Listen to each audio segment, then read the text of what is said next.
Hello friends, तो आज मैं लाई हूँ सुपर हेल्दी साबुत मूंग की पंजीरी आप लोगों के लिए।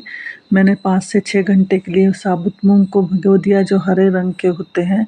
और अब देखिए कितने अच्छे से ये भीग गए हैं। बस इसी तरह का हमको चाहिए। चलिए अब हम इसको मिक्सर जार में डाल करके ग्राइंड कर लेंगे। बहुत अच्छे से ये भीग गए हैं, हाथ से टूट जा रहे हैं। तो अब चलिए हम इसको डालेंगे मिक्सर जार में और हम कर लेंगे इसको ग्राइंड। तो इसको यह बहुत आसानी से हो जाते हैं। उड़द की दाल चिपकती है, लेकिन ये बिल्कुल नहीं चिपकते हैं। तो इस तरह से हमने इसको कर लिया है ग्राइंड। ये देखिए कितना शानदार पेस्ट बन के आया है। थोड़ा सा पानी डालना पड़े तो भी डाल लीजिएगा, आसानी से पिसता है। डालेंगे घी।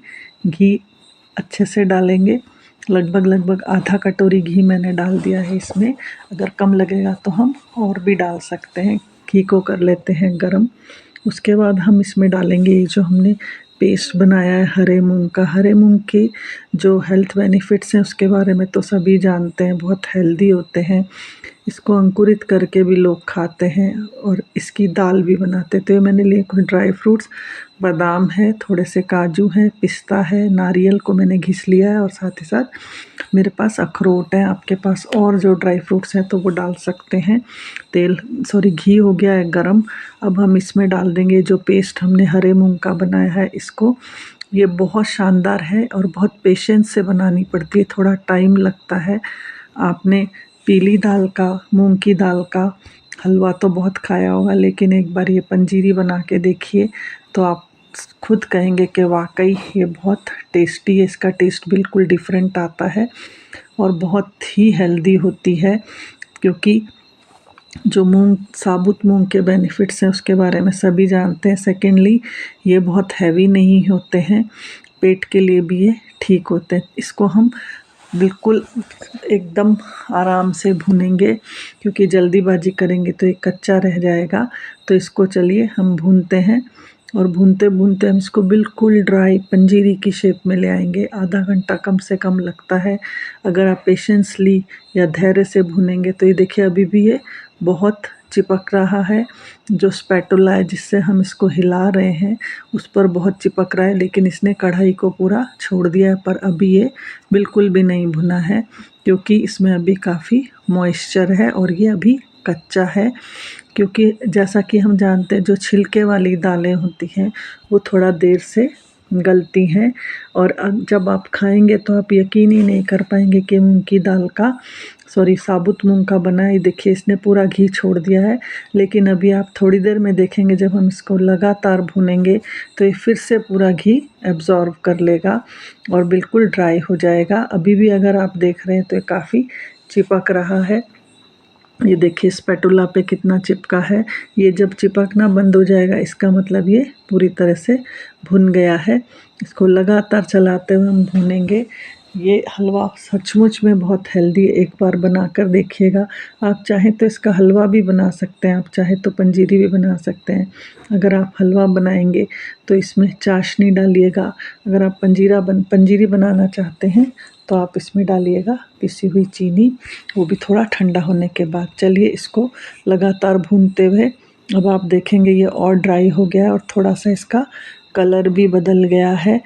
जैसे जैसे हम इसको भूनते जाएंगे इसका कलर थोड़ा ब्राउन हो जाएगा और ये बिल्कुल भुरभुरी पंजीरी शेप में आ जाएगी, क्योंकि इसका मॉइस्चर पूरा ख़त्म हो जाएगा।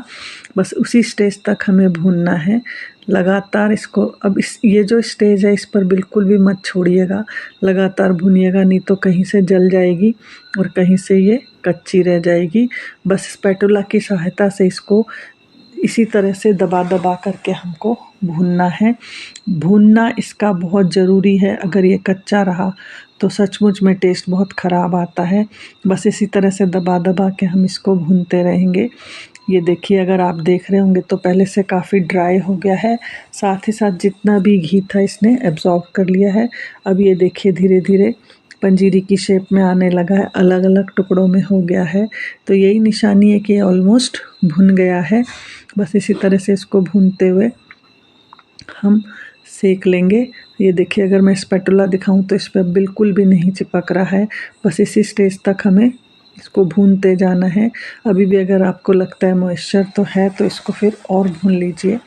बिल्कुल भी मॉइस्चर इसमें नहीं रहना चाहिए।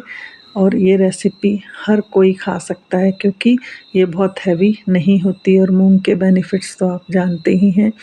और मूंग की दाल जब हम कभी बीमार होते हैं तो उसकी खिचड़ी खाते हैं, तो इसलिए ये बहुत हल्की होती है पेट के लिए और बिल्कुल भी नुकसान नहीं करती है। ड्राई फ्रूट्स आप अपने मन मुताबिक डाल लीजिए, जो आपको पसंद हो। जो आप नहीं खाते उसको स्किप कर दीजिए।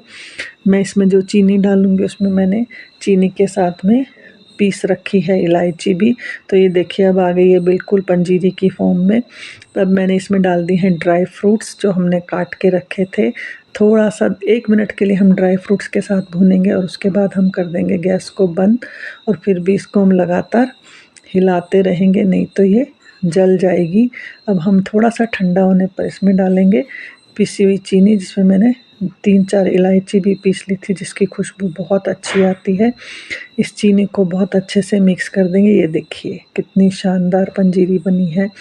अगर आप किसी को खिलाएंगे तो बिल्कुल भी नहीं पहचान पाएंगे कि ये साबुत मूंग की बनी है। चलिए मैं आपको सर्व करके दिखाती हूँ और मैं आपको कढ़ाई दिखाऊंगी, उसमें बिल्कुल भी कुछ भी नहीं चिपका है जो बिगिनिंग में बहुत चिपक रहा था। ये देखिए बिल्कुल साफ कढ़ाई है। तो अगर रेसिपी पसंद आई हो तो लाइक शेयर सब्सक्राइब कीजिएगा। ये बहुत हेल्दी होती है, मैं तो कहूँगी सुपर हेल्दी होती है। तो मेरे चैनल को सब्सक्राइब कीजिए। Thank you so much for watching.